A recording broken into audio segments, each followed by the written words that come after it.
Grenoble, un homme abattu par la police en plein centre-ville. Un homme de 24 ans qui circulait à scooter a été tué par la police jeudi dans le centre de Grenoble.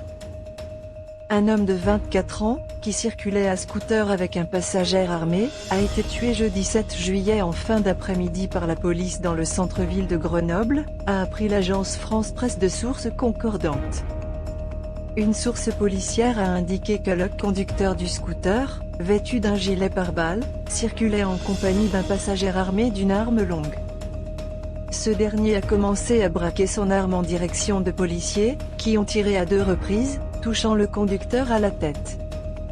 Le parquet a précisé que les personnes sur le scooter avaient croisé la route de 2 fonctionnaires de police qui effectuaient une patrouille à pied vers 18h15 et qu'un jeune homme âgé de 24 ans, connu des services de police, était décédé sur place malgré les soins prodigués rapidement par les secours. L'autre personne sur le scooter est, elle, parvenue à prendre la fuite.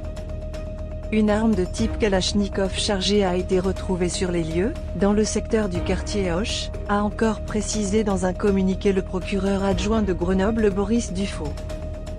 2 enquêtes ont été ouvertes. La première sur les faits de tentative de meurtre sur personne dépositaire de l'autorité publique, confiée au service de police judiciaire de Grenoble, et la seconde, confiée à l'IGPN, sur les faits de coup mortel. L'auteur du tir mortel placé en garde à vue.